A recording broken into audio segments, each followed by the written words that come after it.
this is Miss Lynn, and welcome to It's Elementary with Calvert Library. Today, I'd like to share a book with you called Her Right Foot. This book was written by Dave Eggers, and the art was done by Shawn Harris. I'd like to give a big thank you to the book's publisher, Chronicle Books, for allowing us to share it with you today. Let's take a closer look. You have likely heard of a place called France. If you have heard of France, you may have heard of the French. They are the people who live in France. You may have also heard of something called the Statue of Liberty. Did you know that the Statue of Liberty comes from France? This is true. This is a factual book. One day, a Frenchman named Edouard de L'Abbaye had an idea. This idea was to celebrate the 100 years the United States of America had been around by giving them a giant sculpture. So he convinced another Frenchman, a Frenchman with an Italian name, to design the sculpture. This artist's name was Frédéric Auguste Bartholdi. Bartholdi designed the statue. He first made very small models of the sculpture, then larger ones, and finally one that is the one we know, which stands 305 feet above the water. This final, full-sized version was covered with a thin copper skin. The skin is about as thick as 2 pennies. That's not very thick. Here is a rendering of Bartholdi and his team. He had a team. He did not work alone. He didn't like working alone. Constructing the statue's hand. Notice that the hand is bigger than these men. Thus, they made the statue in many parts. These parts were assembled in New York City. No, wait. First, they were assembled in Paris. Did you know this? Ask your friends and even your teachers if they knew that before the Statue of Liberty was assembled in New York, she was first constructed in Paris. Your friends and teachers will be astounded. They will be impressed. They might think you are fibbing, but you are not fibbing. This really happened. The Statue of Liberty stood there, high above Paris, for almost a year in 1884. After they assembled the statue in Paris, they took it apart. "But we just put it together," the workers said. "That is absurd," they said. They said all this in French, the language of the French, a people who appreciate the absurd. In 1885, after they took it apart, they put the parts in 214 crates and put these crates on a boat. The boat was called the Isir. The boat traveled over the Atlantic Ocean and made its way to a city called New York, which is in a state also called New York. Hundreds of workers, perhaps 214 of them, took the pieces out of the 214 boxes, then began to rivet the pieces together. Assembling the statue took 17 months, and it all happened on what was then called Bedloe's Island. Bartholdi liked to see the sculpture rise above the harbor. Sometimes he watched the construction from the water. Sometimes he watched it from the land. Usually he was wearing a sturdy black hat, for he, like most European men of the time, favored sturdy black hats. You may have noticed by now that the pictures of the Statue of Liberty in this book have her colored brown. You may have thought the illustrator of this book was not so good at his job, because we all know the Statue of Liberty to be a certain greenish blue. But the Statue of Liberty was made of copper, and copper starts out brown. Then, very slowly, when left outside for long periods of time, copper will eventually oxidize, and when it does, it turns this blue-green color. So the Statue of Liberty that everyone in New York saw being constructed was actually brown. The Statue of Liberty, in fact, was brown for about 35 years. The statue turned green around 1920. and has been this color ever since. Perhaps you already knew this. And you may have known that the book the statue is carrying, the one in her left hand, features the date, July 4, 1776, on which the Declaration of Independence was signed. And you may know that the 7 spikes on her crown represent the 7 seas on Earth and the 7 continents, and the sun's rays too. And you probably know that the torch she carries is a symbol of enlightenment, lighting the path to liberty and freedom. And you might have known that at one point, Thomas Edison, inventor of the light bulb and the record player, once proposed to have a giant record player inside the Statue of Liberty. He did. He wanted the statue to be able to speak. In the end, though, this idea was considered a bit strange and was not pursued. And did you know that the interior of the statue was designed by another Frenchman by the name of Eiffel? That's right, the same Eiffel who, a few years later, would design the Eiffel Tower. And did you know that while the statue was first being constructed in Paris, a bunch of Parisians, mostly writers, they like to eat, actually dined in the area just below the statue's knee? This too is true. While the statue was rising, Bartholdi set up a lunch 4 stories up to impress and enthrall these French writers who, being difficult to impress and enthrall, were at least mildly amused. But there is one thing that you might not know, and this is the central point to this book, a point the author apologizes for taking so long to get to. The point is that even if you have seen a picture of the Statue of Liberty, or many pictures of the Statue of Liberty, or even hundreds of pictures of the Statue of Liberty, you probably have not seen pictures of her feet. And even if you have seen pictures of her feet, you probably have not seen pictures of the back of her feet, in particular, her right foot. What do you notice when you see this picture?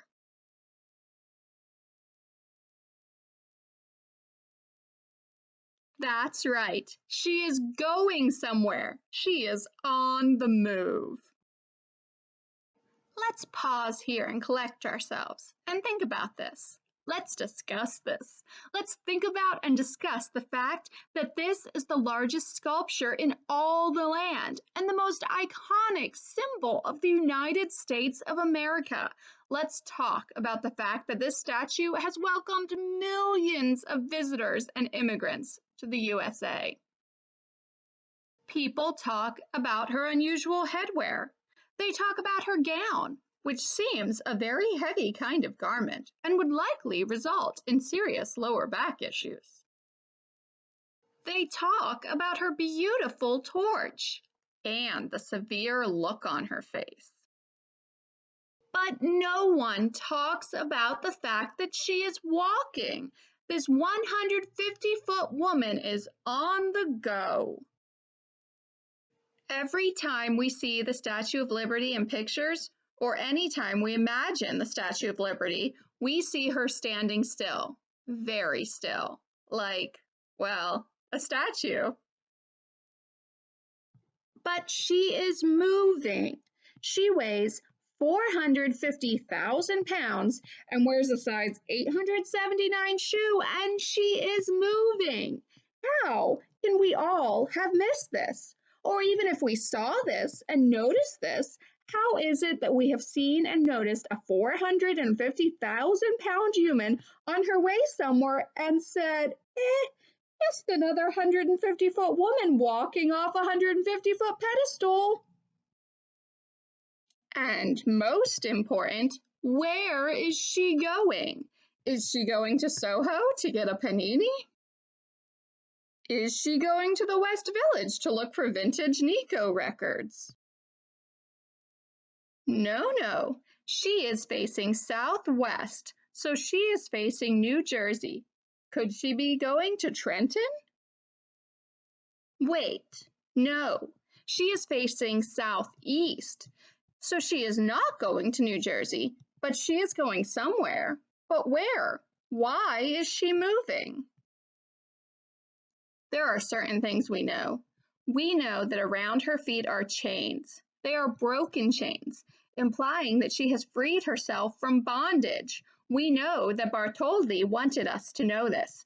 He wanted us to see the chains. People have talked about the chains. But few talk about the foot that is so obviously in mid-stride, about the fact that her entire right leg is in mid-stride. What does this mean? What does this mean that we often forget about this right foot, this right leg? Here is an idea. Here is a theory. Here is a reminder. If the Statue of Liberty is a symbol of freedom, if the Statue of Liberty has welcomed millions of immigrants to the United States, then how can she stand still? Liberty and freedom from oppression are not things you get or grant by standing around like some kind of statue. No, these are things that require action, courage, an unwillingness to rest. The Statue of Liberty was not built to welcome just 1,886 immigrants from Italy on one certain Sunday in, say, 1886. No, she was built to welcome 3,000 immigrants from Poland the next day. The next day, 5,000 Norwegians. After that, 10,000 Glaswegians. Then Cambodians, then Estonians, Somalis, Nepalis, Syrians, Liberians. It never ends. It cannot end. After all, the Statue of Liberty is an immigrant too, and this is why she's moving. This is why she's striding. In welcoming the poor, the tired, the struggling to breathe free. She is not content to wait. She must meet them in the sea.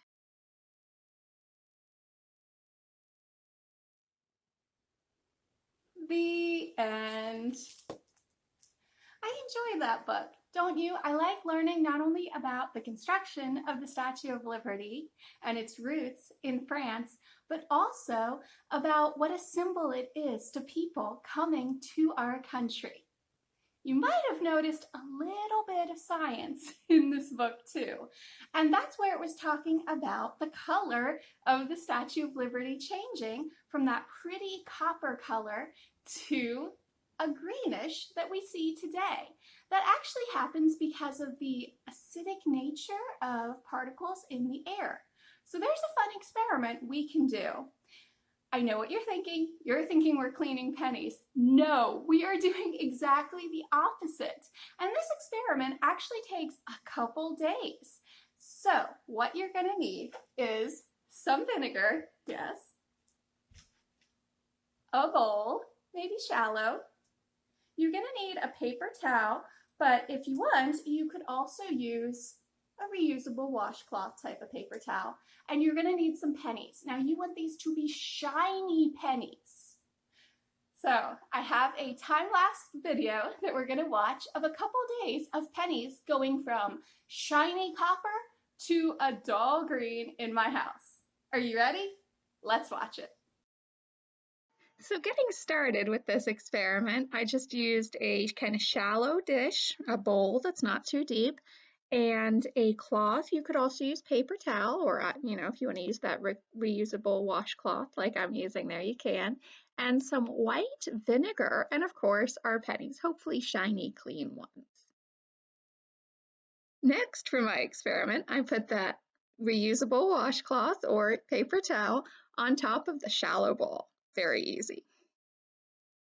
I don't know how well you can see it here, but I poured some of that white vinegar onto my paper towel or reusable washcloth, and hopefully you can see I poured quite a bit on top. And last, I put my shiny pennies there in the middle. Now, I took pictures every morning and night for a couple days. Let's see what happens. So this is my starting picture. They're pretty shiny. They're not dull at all.